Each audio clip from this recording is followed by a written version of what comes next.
a safe. The next speaker is, she's in solo practice in St. Simon Island. I think it's a vacation practice, I call it, since 2007. Diane did the undergrad at Emory University and MCG for medical school, UT Memphis for plastic surgery. She did 2 additional fellowships, Georgetown Breast Fellowship and Akron Pediatric Fellowship. Thank you. Diane is not a resident. We're transitioning from resident to staff. Thank you. Yeah.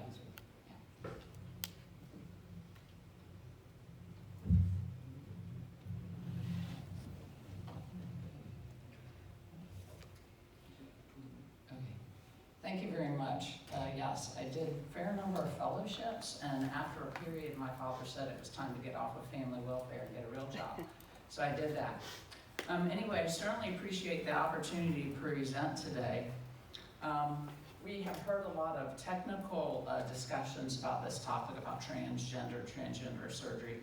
I had the opportunity to do a book study with some friends of mine a couple of years ago, and it said that a lot of times it's easy to dismiss something that you haven't bothered to research. And that was certainly the position that I was in until I did that book study. And since I have budding teenagers of my own, this is certainly a topic that is before them and will be before them more. I considered it worthwhile looking into, especially as I am a plastic surgeon. I don't have any final disclosures. For those of you who are in a hurry or need to get out of here, or just want to be entertained, I highly recommend looking up this fellow. He's very creative, artistic. It's not my style of music, it's rap.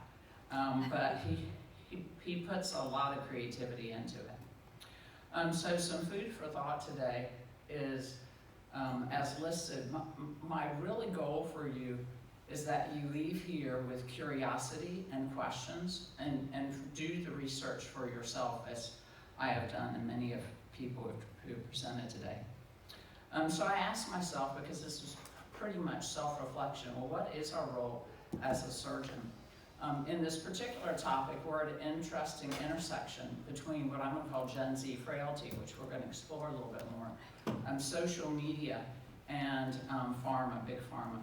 And are we just highly paid technicians, or are we supposed to be physician healers? I feel strongly that we should be physician healers.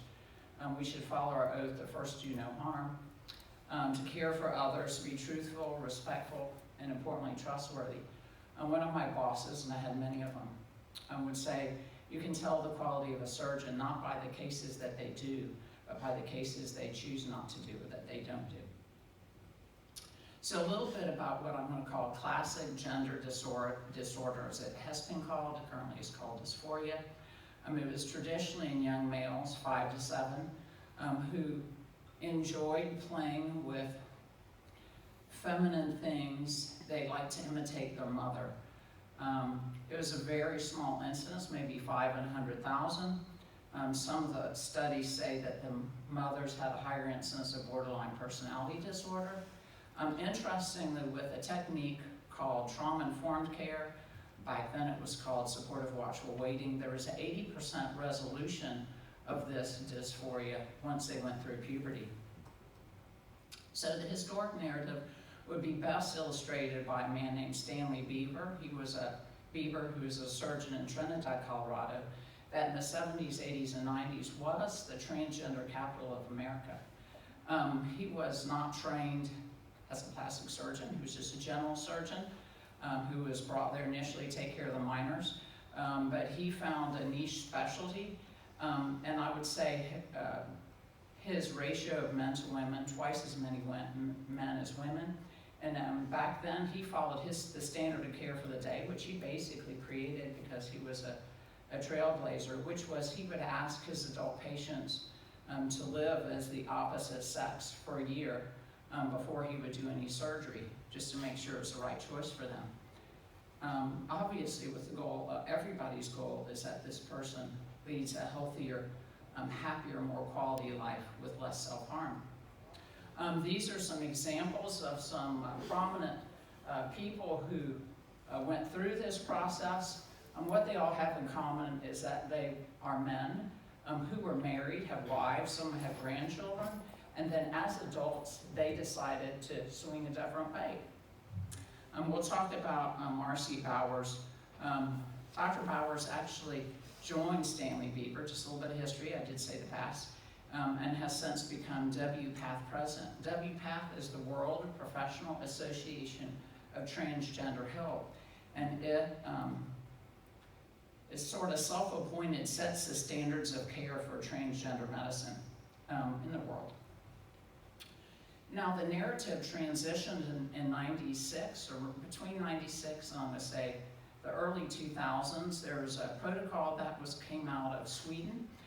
There was a psychiatrist there, I believe, who felt like, well, if we can block puberty, we can help these young people get a better grip on their dysphoria and happiness, and then hopefully they will go on to live a life of less self-harm. And so then they would recommend to parents to do a social transition along with Lupron until they got to be, I'll say 16 to 18, then go to a surgical. And again, the notion was that they would live happily ever after.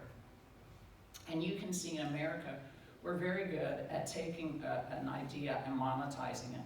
And so from 2007, where there was only a few youth gender clinics, to now where there's over 300, but that's what Americans do.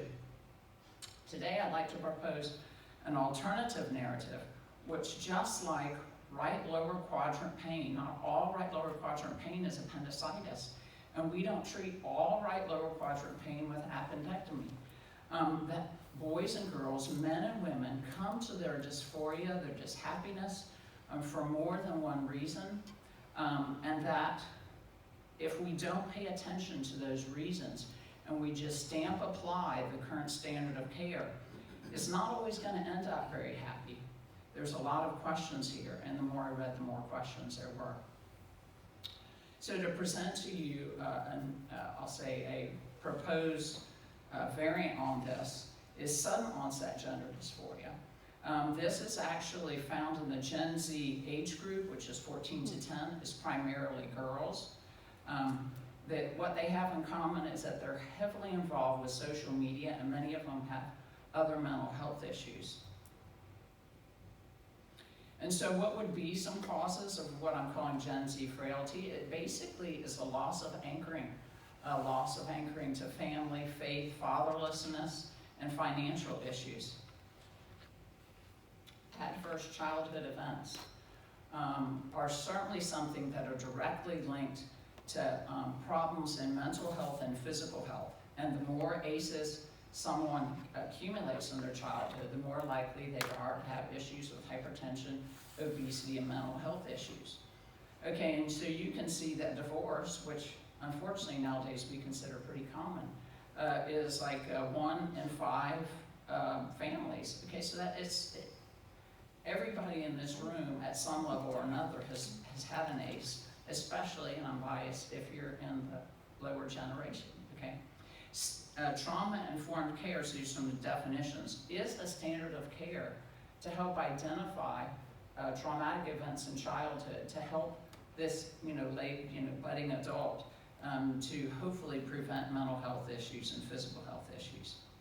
So just some data on Gen Zs. You can see that Gen Zs are 3 times more anxious than baby boomers, and they're 9 times more suicidal or thinking of self-harm. And when I'm talking about this, I'm not talking about anybody's identity, I'm just talking as an age group. And so I asked myself, well, why would that be? Some more statistics on this age group, especially a little bit younger folks. 63% of all youth suicides are associated with fatherlessness. Okay, and you can see that mental health issues of many different degrees exist, and right now suicide is the 2nd leading cause of death in youth. So as I've just revealed to some of y'all, I have a 14 and 10-year-old, so we're probably in their mind way past the cusp of getting a phone, but that's certainly a point of contention in our household.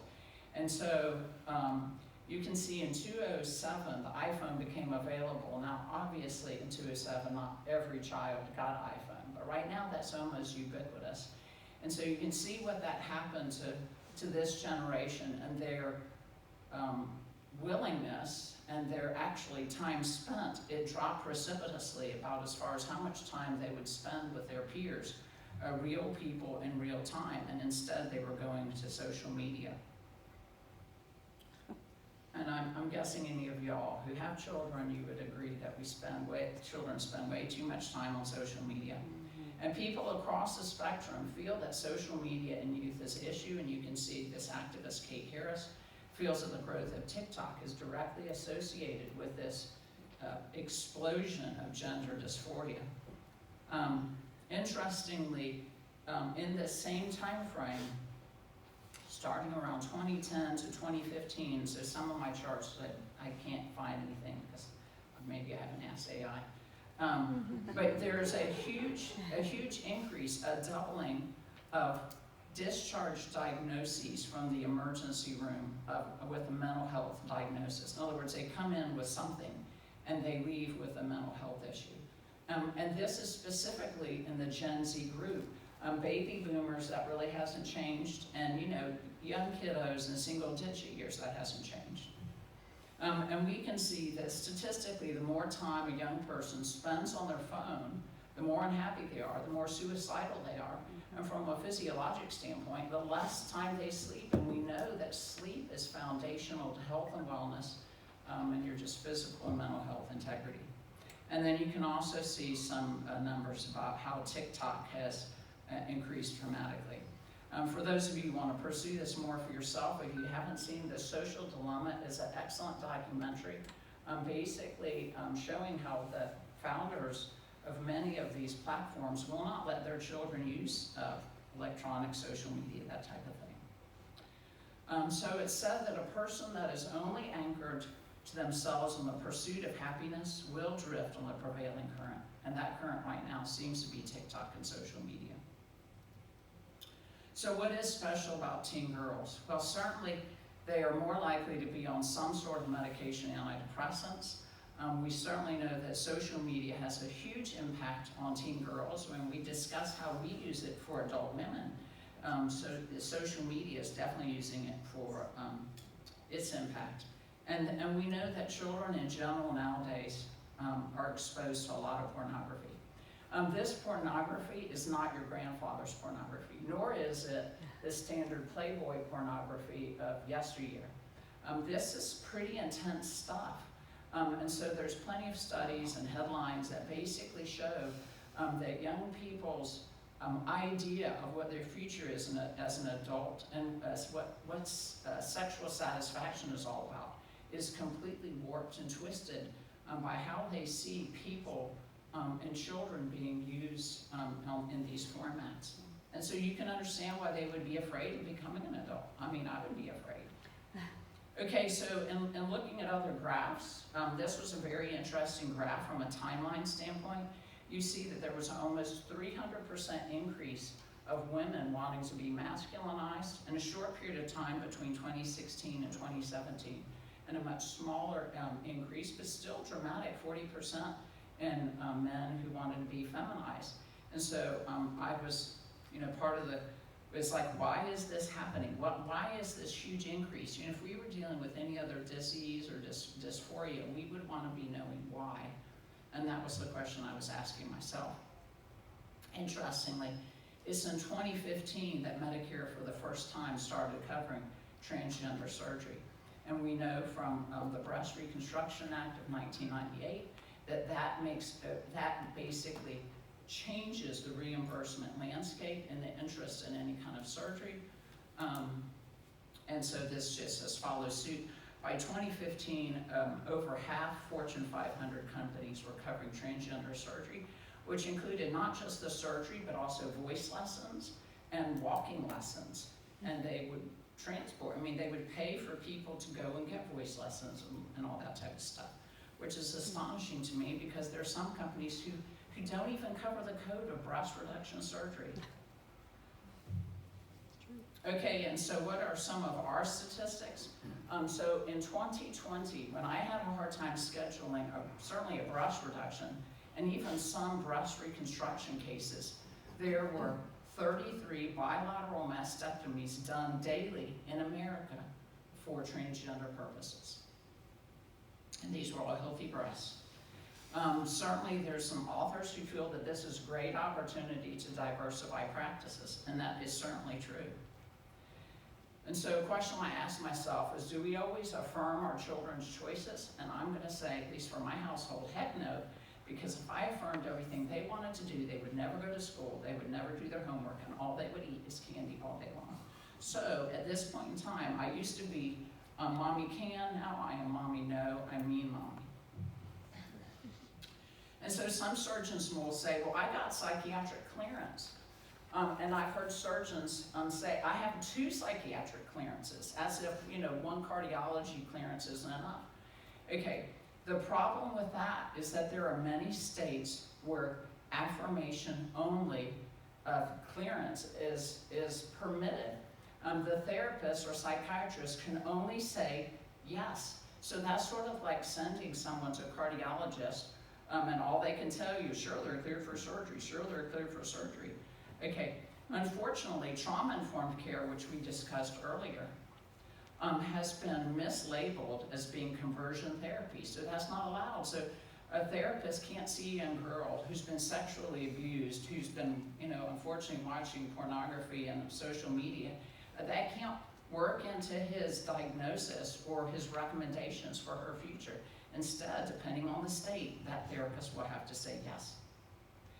And so this is, again, America's great for monetizing things. So there are online services where you can get your diagnosis in a 15-minute telehealth event. Of course, they get paid. So in general, this is a very good investment for many people, both in the transition and then I predict in the detransition phase. Sir Angus Deaton says that our current system of healthcare is an exquisite method of health transfer. This certainly applies not just to this, to many other things. And I'll let you read that for yourself. Some statistics on Big Pharma. United States and New Zealand are only 1 of 2 countries in the world that allow for direct marketing. The result of that for the United States is that we are the #1 user of meds, and we have the worst healthcare outcomes. 70% of your nightly news is sponsored by Big Pharma. Some history on GnRH agonists. They were first approved in 1993 on very small study, followed for a very short period of time. No way to know what's the long-term effects on these young people. It's also approved for endometriosis, prostate cancer. It's also used to surgically castrate sex offenders. As I mentioned earlier, it was first used to create what we now know as the Dutch Protocol. Again, very small numbers of children with really no long-term follow-up. Interestingly, they had a very strict age criteria, and they had to have a very clean mental health criteria. And also interestingly, this study was supported by Big Pharma. A consensus paper said that it should only be used for precocious puberty. However, from 2013 to 2016, there was a 200% increase of off-label use, and now it has become the standard of care, as we've seen from previous slides, in children as young as 8. Okay, a little bit more about Lupron. This is a timeline. TAP Pharmaceutical, which was the original parent country of Lupron, had the largest fine in American history of $875 million. You can see that the FDA has put black box warning after black box warning, and currently Texas is investigating them for false advertising. Dr. Bowers, who we've met before, says that Lupron has a profound effect, as we know, in physical development, which translates into 71% need of males to feminize, requiring intestinal vaginoplasty with the attendant complications. And so we're told that Lupron is a pause button. As I read more, I'm convinced that it's way more than that. It's a mute button because it permanently alters this person. It actually causes a loss in IQ points. It affects bone density. And because of this, in my mind at least, and I've talked to many different people across expertises, that is really a destruct button. So interestingly, Sweden started all of this, and now they've stopped it. In 2021, they say it's experimental. The world stage is changing, as is in the United States. States are putting fines regarding youth. In Georgia, there's a legislative ban. These are some questions that I have. Thought this was interesting that the last time surgery was used, that we got this. Marcy Powers, despite Dr. Bauer's advocacy for this, feels that minors need to own their consent, which is a problem if you've never given them alternatives. I thought this was sort of funny from the past. That these were minors when this happened to them, and now they're adults and they're regretful. Okay, now some people would say that this quote applies to the surgeons and the doctors who did this. But what I'm going to say, and there are fines here, is that all of these surgeons and doctors were using the standard of care, and I believe that they were doing what they felt was the very best for their patients. And so, not to steal from the AI talk, but I did generate part of this from AI because I was trying to find some images here. And so I really think what we're dealing with regret is that we have physicians who are operating under this really teeny umbrella, the standard of care, which we've seen changes. Okay, we have these young people who, if adults, have made permanent, lasting changes to their bodies, their physiology.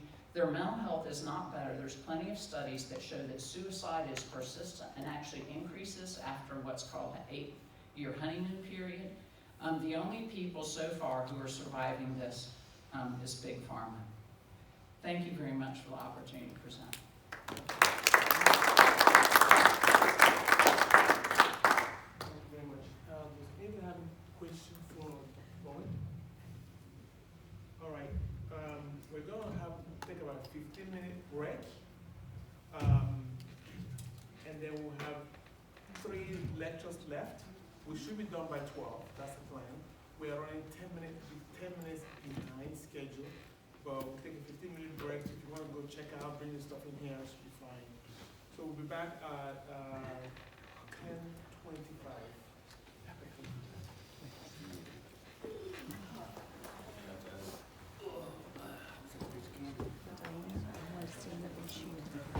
Okay, well.